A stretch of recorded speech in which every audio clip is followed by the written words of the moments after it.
Bismillahirrahmanirrahim. Assalamualaikum warahmatullahi wabarakatuh. Kami daripada kumpulan Diploma Pentadbiran Islam ingin membentangkan sebuah tugasan ataupun satu tajuk, iaitu enakmen Undang-Undang Keluarga Islam daripada subjek Undang-Undang Pentadbiran Hukum Islam di Malaysia yang dikodkan SYA 20803. Baik, untuk pengenalannya pula, enakmen Undang-Undang Keluarga Islam, undang-undang ialah perkara yang harus dipatuhi menurut Kamus Dewan Bahasa dan Pustaka.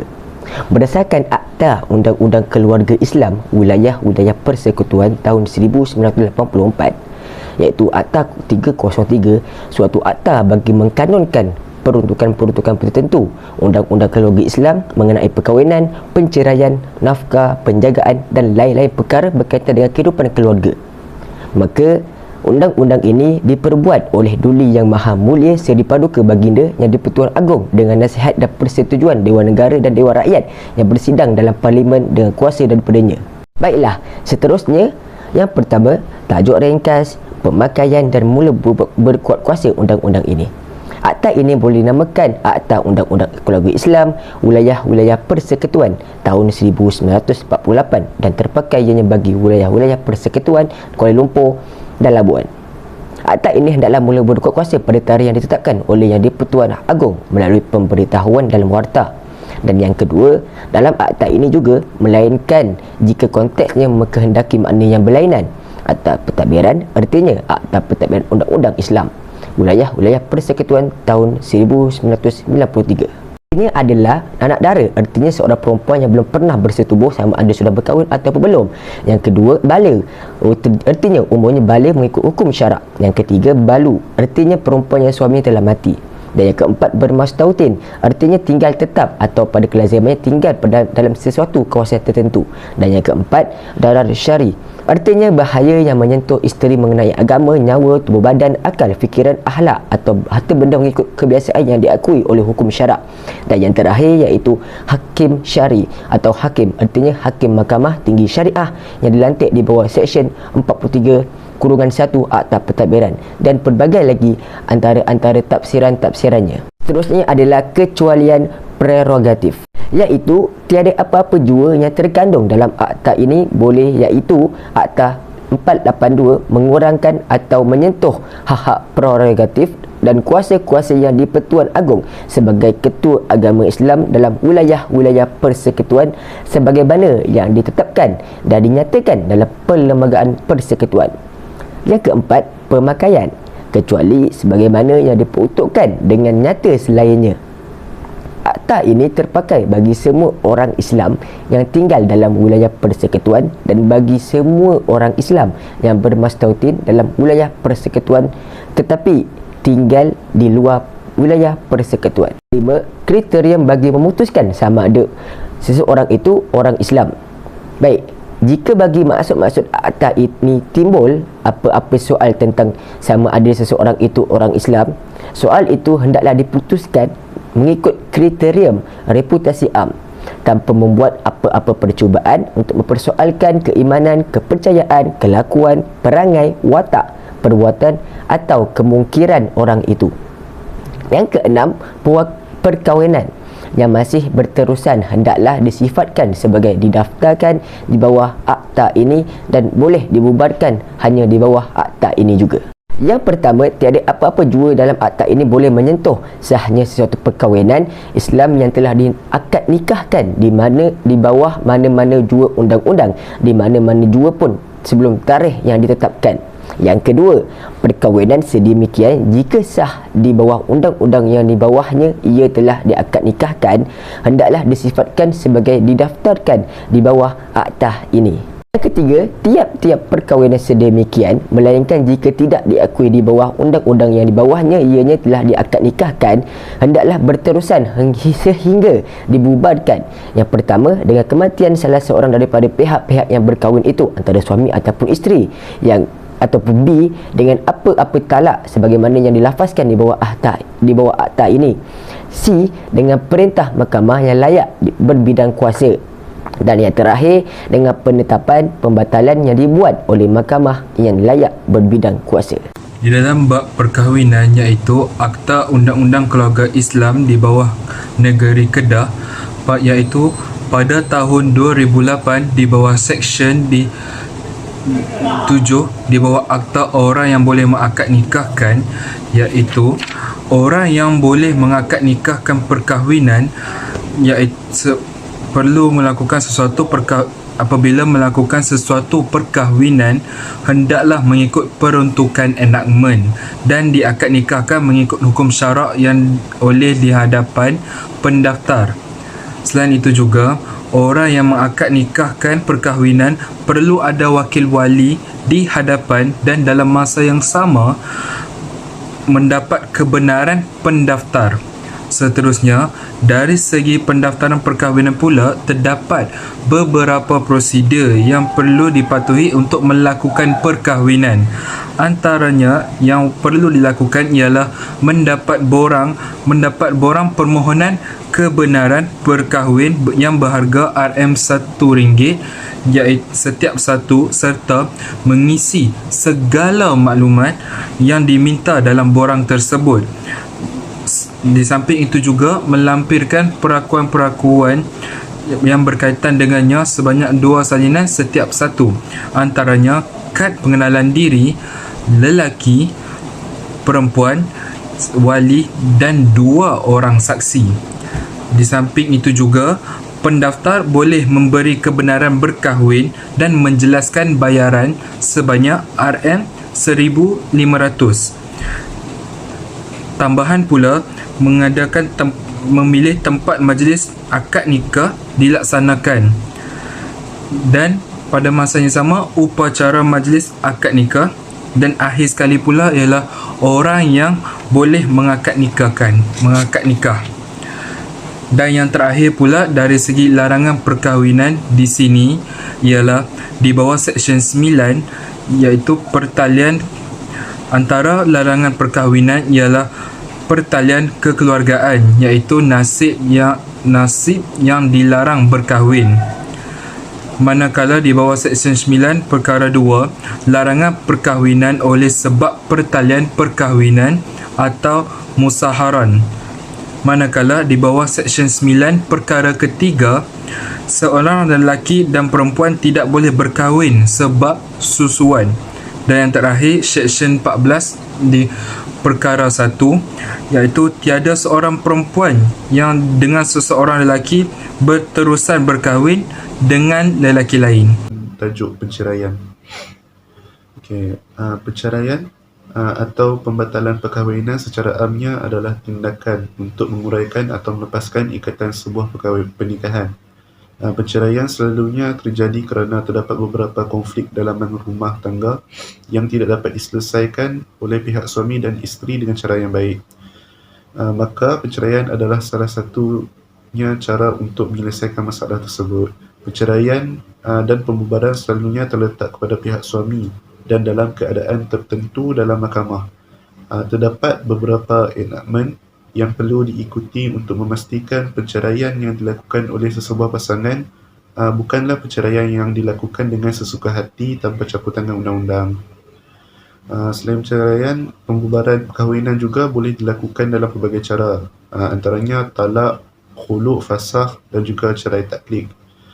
Antara akta yang melibatkan perceraian dalam undang-undang di Malaysia adalah dalam Seksyen 47 yang menyatakan bahawa seorang suami atau seorang isteri yang ingin meneruskan perceraian hendaklah menyediakan satu permohonan kepada mahkamah dalam borang yang ditetapkan. Akta tersebut berperanan untuk memastikan setiap proses perceraian mengikut prosedur-prosedur yang sepatutnya, dan suami tidak boleh sewenang-wenangnya melafazkan cerai kecuali setelah mendapat arahan daripada mahkamah. Aturan-aturan ini perlulah diikuti supaya proses perceraian berjalan dengan lancar dan menepati undang-undang.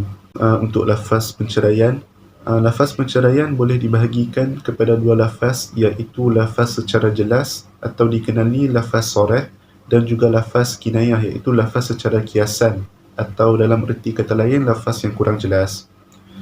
Lafaz soreh, antara contoh dia adalah aku talakkan engkau ataupun aku ceraikan engkau dengan talak 1, 2 dan 3. Maknanya dia tak berlapik, dia secara terus. Dengan ucapan tersebut, perceraian tetap akan berlaku walaupun tanpa niat daripada pihak suami. Terusnya, lafaz kinayah. Lafaz kinayah adalah lafaz yang kurang jelas dan boleh memaksudkan talak dan juga bukan dimaksudkan talak. Perkara ini perlu dilihat dari segi keadaan sebelum lafaz tersebut dilafazkan. Juga keadaan perlu dilihat hubungannya dengan suasana sebelum dan selepas lafaz tersebut dituturkan dan melihat juga kepada niat suami. Antara contoh lafaz kinayah iaitu lafaz yang macam berlapik sikit ataupun secara kiasan. Contohnya, baliklah kamu kepada kedua ibu bapa kamu dan saya tidak mahu kepada kamu lagi. Terusnya, untuk perceraian fasakh. Perceraian fasakh bermaksud pembatalan atau pembubaran perkahwinan antara suami dan isteri melalui perintah mahkamah. Seorang isteri boleh meminta fasakh daripada mahkamah berdasarkan kepada beberapa sebab. Antaranya, suami yang telah menghilangkan diri tanpa diketahui di mana berada dalam tempoh setahun. Yang kedua, suami yang cuai atau tidak memberikan nafkah kepada isteri dan anak-anak dalam tempoh 3 bulan. Suami yang telah dijatuhkan hukuman penjara atas jenayah yang telah dia lakukan dalam tempoh 3 tahun. Dan akhir sekali, suami tidak menunaikan nafkah batin kepada isteri tanpa sebab yang tertentu dan munasabah selama tempoh 1 tahun. Nafkah bagi isteri dan anak-anak. Dalam kajian hukum Islam, akad nikah yang sah menimbulkan hak dan kewajipan antara suami isteri. Di antaranya, bahawa isteri berhak mendapatkan nafkah dari suami yang menikahinya. Sebaliknya, di atas suami terletak kewajipan untuk menafkahi isterinya. Para fuqaha telah bersepakat mengatakan bahawa isteri dan anak-anak merupakan antara kumpulan yang berhak terhadap nafkah menurut undang-undang Islam. Hak ini juga telah dijamin dalam perundangan Islam dalam setiap negeri yang diperuntukkan dalam enakmen Undang-Undang Keluarga Islam Negeri Sembilan 2003. Di dalam Undang-Undang Keluarga Islam di Malaysia terdapat satu bahagian yang memperuntukkan berkenaan nafkah isteri, nafkah anak-anak. Contohnya dalam bahagian 1/4 Akta Undang-Undang Keluarga Islam 1984 menggariskan 22 peruntukan yang semuanya berkaitan nafkah. Seterusnya, kita lihat pada kewajipan membayar nafkah isteri dan anak-anak. Islam telah menetapkan tanggungjawab memberi nafkah terhadap isteri dan anak-anak di bawah tanggungjawab suami ataupun bapa. Sekiranya berlaku nafkah terhadap anak, tetap menjadi tanggungjawab kepada seorang bapa dan tidak akan putus dengan sebab perceraian. Dalam Seksyen 60 ada kurungan 1 nama Undang-Undang Keluarga Islam Negeri Pahang tahun 2005 menjelaskan tentang kuasa mahkamah memerintahkan nafkah bagi isteri. Tertakluk pada hukum syarak, mahkamah boleh memerintahkan seseorang lelaki membayar nafkah kepada isteri atau bekas isterinya. Selain itu, Seksyen 73 enakmen yang sama menjelaskan kewajipan menanggung nafkah anak, kecuali jika sesuatu perjanjian atau sesuatu perintah mahkamah memperuntukkan selainnya. Maka adalah kewajipan seorang lelaki menanggung nafkah anaknya, sama ada anak itu berada dalam jagaannya atau jagaan seseorang lain. Terusnya, kita lihat pada nafkah isteri dan anak-anak. Antara perkara penting berkenaan nafkah isteri dan nafkah anak adalah makan, minum, pakaian, tempat tinggal, persekolahan dan perubatan. Ia merupakan jenis-jenis nafkah yang wajib dalam keadaan tertentu. Apabila isteri atau anak sakit atau anak sedang bersekolah, nafkah wajib ditanggung seorang suami ataupun bapa yang merupakan dan juga termasuk kos persekolahan dan perubatan. Dan menjaga kesihatan isteri dan anak juga adalah wajib.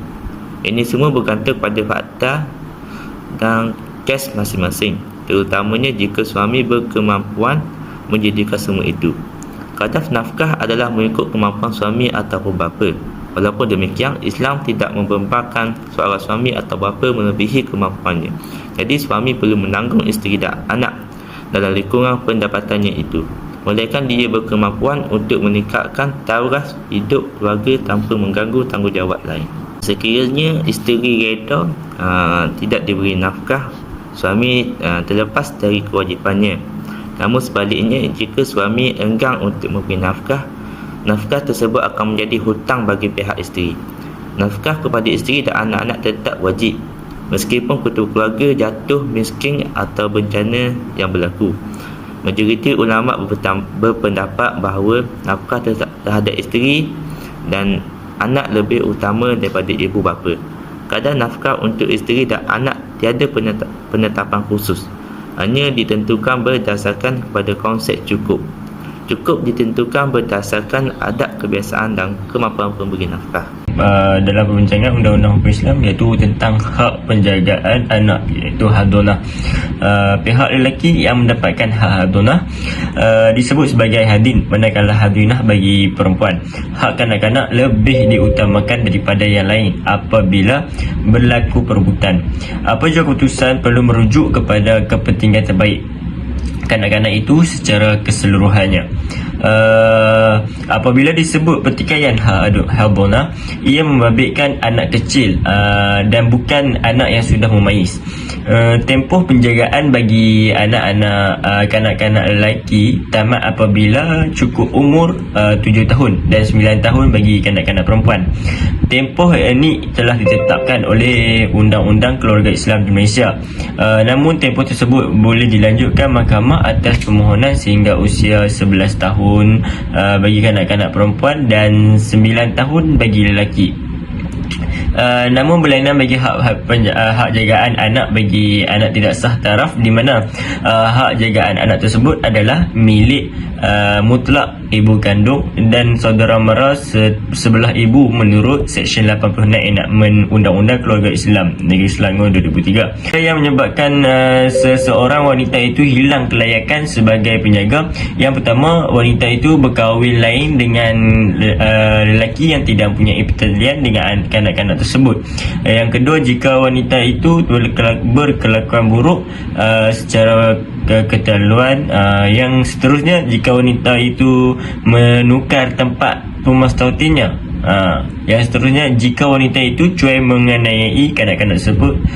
Yang terakhir ialah murtad. Kandung kepada anak hilang kelayakan hak jagaan tersebut akan berpindah kepada salah seorang berikut mengikut susunan keutamaan yang diperuntukkan dalam Seksyen 82 dalam kurungan 2 Enakmen Undang-Undang Keluarga Islam Negeri Selangor 2003. Yang pertama, nenek sebelah ibu hingga ke atas. Yang seterusnya bapa.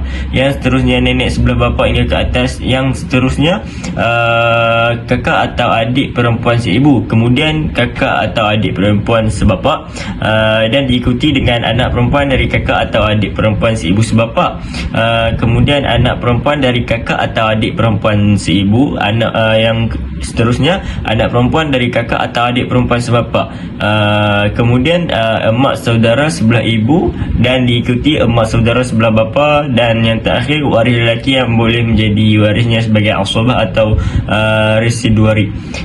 Kelayakan untuk mendapatkan hak jagaan anak, Seksyen 82 atau Undang-Undang Keluarga Islam Wilayah Suruhan 1984 atau 303 memperuntukkan syarat-syarat menjadi hadinah, iaitu yang pertama, mestilah seorang Islam. Yang kedua, sempurna akal. Yang ketiga, dia berumur yang melayakkan memberikan kepada kanak-kanak jagaan dan kasih sayang yang diperlukan oleh kanak-kanak itu. Yang seterusnya ialah tinggal di tempat di mana kanak-kanak tidak mungkin menghadapi apa-apa akibat buruk dari segi akhlak atau jasmani.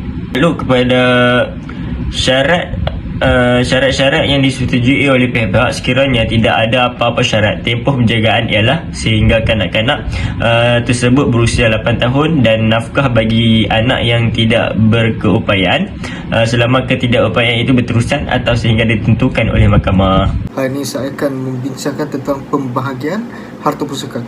Harta pusaka yang dapat kita fahami ialah segala apa yang menjadi hak pemilikan si mati di masa hidupnya, kemudian ditinggalkan untuk waris-waris sama ada harta benda, hak-hak dan apa yang termasuk dalam dirinya setelah dia mati. Jadi maksudnya barang-barang kepunyaan si mati itu yang akan diwariskan. Itulah harta pusaka yang akan dibagi. Jadi seterusnya, hadis yang dapat saya bagi daripada Abdullah bin Abbas radhiyallahu anhu bahawa Rasulullah SAW berkata, yang bermaksud hendaklah kamu berikan fardu-fardu kepada ahli-ahlinya. Apa yang berbaki, maka untuk lelaki yang lebih utama. Cara pewarisan harta pusaka tersebut, yang pertama, ashab al-furud. Waris ashabul furud menerima harta pusaka menurut bahagian yang telah ditetapkan oleh hukum syarak, iaitu sama ada 1/2, 1/3, 1/6, 1/4, 2/3, 1/6, 1/8 atau 1/3 baki mereka terdiri daripada isteri atau suami dan nenek mereka. Jadi asabah adalah waris yang tidak mendapat bahagian secara fardu yang ditetapkan. Terdapat 3 jenis asabah, iaitu asabah bi'an nafsi, asabah bi'al ghairi, asabah ma'al ghairi. Jadi an-nafsi maksud secara ringkasnya asabah dengan diri sendiri, iaitu seorang menjadi asabah tanpa memerlukan kepada orang lain untuk mengasabahkannya. Kadar bahagian mereka tidak menentu. Ada kalanya mereka mewarisi kesemua harta ataupun mengambil baki setelah diberi bahagian waris fardu, dan ada kalanya tidak mendapat bahagian langsung kerana telah dihabiskan oleh waris fardu mereka yang mewarisi secara asabah. Seterusnya, asabah bi'al ghairi, asabah bersama dengan orang lain, iaitu seseorang mewarisi harta pusaka apabila si mati meninggalkan waris lelaki dan waris perempuan sama darjat, di mana bahagian mereka telah ditetapkan, iaitu bahagian waris lelaki adalah 2 kali lebih daripada bahagian perempuan. 4 golongan lah yang ditetapkan. Waris lelaki adalah 2 kali anak lelaki dan perempuan, cucu lelaki dan cucu perempuan, saudara seibu sebapa lelaki dan saudara seibu sebapa perempuan, dan saudara sebapa lelaki dan saudara sebapa perempuan. Seterusnya, asabah ma'al ghairi, asabah berserta dengan orang lain bermaksud waris perempuan, iaitu saudara seibu sebapa perempuan atau saudara sebapa perempuan menjadi asabah apabila si mati meninggalkan bersertanya anak perempuan. Si mati meninggalkan bersertanya anak perempuan atau cucu perempuan dengan syarat tidak ada saudara seibu sebapa lelaki atau saudara sebapa lelaki yang mengasabahkan saudara-saudara perempuan menjadi asabah bi'al ghairi tersebut menjadi, itulah maksud asabah bi'al ghairi, mengasabahkan saudara-saudara perempuan, dan syarat dia lah. Seterusnya, dawi al-arham. Dawi al-arham ialah waris yang punya hubungan kekeluargaan dengan si mati selain daripada waris fardu dan waris asabah. Ulama telah berselisih pendapat tentang kedudukan mereka, sama ada mereka boleh mewarisi harta ataupun tidak. Golongan pertama berpendapat mereka berhak mewarisi sekiranya si mati tidak meninggalkan waris asabah yang dapat menghabisi harta pusaka, atau tidak ada waris fardu boleh diratkan baki harta kepada mereka. Namun golongan kedua pula berpendapat mereka tidak berhak mewarisi. Oleh itu, sekiranya si mati tidak meninggalkan waris asabah atau meninggalkan waris fardu yang tidak dapat menghabiskan harta pusaka, baki harta pusaka si mati hendaklah diserahkan ke Baitul Mal walaupun si mati meninggalkan ramai waris dawi al-arham. Dawi al-arham ialah waris yang mempunyai hubungan kekeluargaan dengan si mati. Yang saya ialah penalti dan penutup. Penalti ini mempunyai 4 komponen, iaitu percubaan dan subahat, poligami tanpa kebenaran mahkamah, tidak membuat laporan, dan penceraian di luar mahkamah dan tanpa kebenaran mahkamah. Di bawah Seksyen 132, kuasa bagi membuat kaedah-kaedah, raja dengan nasihat majlis boleh melalui pemberitahuan dalam warta membuat kaedah-kaedah untuk mengawal amalan dan prosedur semua prosidin hal ehwal suami isteri di bawah enakmen ini.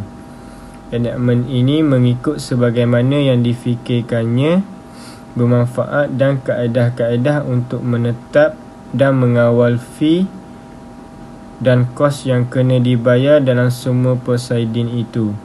Tertakluk kepadanya itu pula semua prosidin di bawah enakmen ini hendaklah dikawal oleh amalan dan prosedur mahkamah yang ditetapkan oleh enakmen pentadbiran, dan setakat mana amalan dan prosedur itu tidak berlawanan dengan enakmen ini. Mengenai perkara amalan dan prosedur dalam prosidin hal ehwal suami isteri yang tidak diperuntukkan dengan nyata dalam enakmen ini atau dalam apa-apa kaedah yang dibuat di bawah enakmen ini atau dalam enakmen pentadbiran, Mahkamah boleh memakai apa-apa amalan dan prosedur yang difikirkannya wajar bagi mengelakkan ketidakadilan dan bagi menyelesaikan perkara-perkara yang dipersoalkan antara pihak-pihak berkenaan. Dan raja atas nasihat majlis boleh melalui pemberitahuan dalam warta membuat kaedah-kaedah bagi maksud-maksud enakmen ini, dan tanpa menyentuh keluasan yang tersebut itu, kaedah-kaedah itu boleh mengadakan peruntukan bagi cara bagaimana pendaftar-pendaftar perkahwinan, penceraian dan rujuk orang Islam hendaklah menjalankan kuasa-kuasa yang diberi kepada mereka oleh enakmen ini, dan yang lain-lain lagi.